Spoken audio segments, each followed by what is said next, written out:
చేసుకోవాలి అందరం. ఎక్కడ ఆయన పవిత్రతకు భంగం కలగకుండా లోకక్షేమం కోసం పుత్రులని ఇచ్చాడు. వాళ్ళు కూడా ఎటువంటి వాళ్ళే పుట్టారు?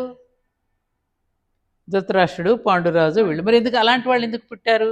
మళ్ళీ దానికి సైన్సే.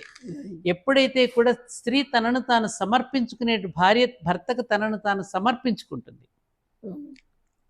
పురుషుడికేమో పొందడం అనేటటువంటిది, స్త్రీదేమో సమర్పించుకోవటం అనేది. ఆ సమర్పించుకోవడంలో వాళ్ళు సరెండర్ కాల, చేదరించుకున్నారు.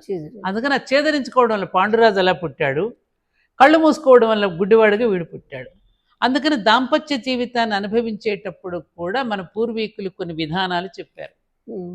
సత్సంతానాన్ని పొందాలి అంటే ఈ దాంపత్య ధర్మం అనేటటువంటి యజ్ఞాన్ని ఎలా నిర్వహించాలో, కేవలం సంతానం కోసం మాత్రమే అది మనకి పెట్టిన యజ్ఞం.